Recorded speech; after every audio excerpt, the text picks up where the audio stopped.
பல வருடமாக சொல்லிகிட்ருக்கேன். இந்த வருஷமும் சொல்லிடுறேன்.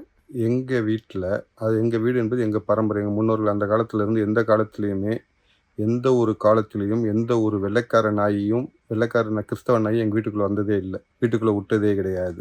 வாளை காற்றி எங்களை மதமாற்ற முயற்சித்த போது எங்களுடைய முன்னோர்கள் வாளுக்கு பயந்தவங்க கிடையாது, வாளுக்கு பயந்து மதம் மாறிய கோழைகள் கிடையாது. வாளே காமிச்சாலும் சரி, நீ என்ன பண்ணாலும் சரி, நான் இந்துவாக தான் இருப்பேன்னு சொன்ன ஒரு வீர பாரம்பரியம் எங்களுடைய இது. அடுத்தது, சோத்துக்கு மதம் மாறின மானங்கட்டவங்களும் கிடையாது. ஏன்னா குழந்தைங்க பட்னி கிடந்து கூழ் குடிச்சு பட்னி கிடந்து இல்லை கூழே கிடைக்காம பட்னியா கிடந்தாலும் பஞ்சத்திலே செத்தாலும் பரவாயில்ல, செத்தாலும் இந்துவா தாண்டா சாவேன் அப்படின்னு சொன்ன வீர பரம்பரை எங்களுடையது, மான பரம்பரை எங்களுடையது. அதனால இந்த ஆங்கில கிறிஸ்தவ புத்தாண்டுக்கு வந்து வாழ்த்து சொல்றேங்கிற விளக்கண்ணைகள் சொல்றது இது. அந்த மானங்கட்ட இதை வச்சுட்டு நீங்க வச்சுக்கிட்டு வாழ்த்து நீங்க வச்சுக்கிட்டு எனக்கு வேணாம். இல்லை இந்த மாதிரி மதம் மாறியவர்களுக்கு போய் சொல்லுங்க.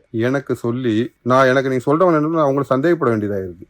என்னடா இது, இவன் வந்து நமக்கு வாழ்த்து சொல்றானே, இந்த முஸ்லீம் காலத்துலையும் சரி வாழை காட்டும்போது நாங்கள் மதம் மாறல, சோத்தை காட்டும் போதும் அதுக்கு போய் நாய் மாதிரி போய் உட்காந்து மதம் மாறல. நாங்கள் அப்பேற்பட்ட பரம்பரையில் வந்த எனக்கு நீங்கள் வாழ்த்து சொல்ல வேண்டாம். நீங்கள் வாழ்த்து சொன்னீங்கன்னா அந்த பரம்பரையில் நீங்கள் வந்திருக்கீங்களோ எனக்கு நினைக்க தோணும். அதனால் உங்களுடைய வாழ்த்தை சொல்லி உங்களுடைய பிறப்பை என்னை சந்தேகப்படுத்திடாதீங்க.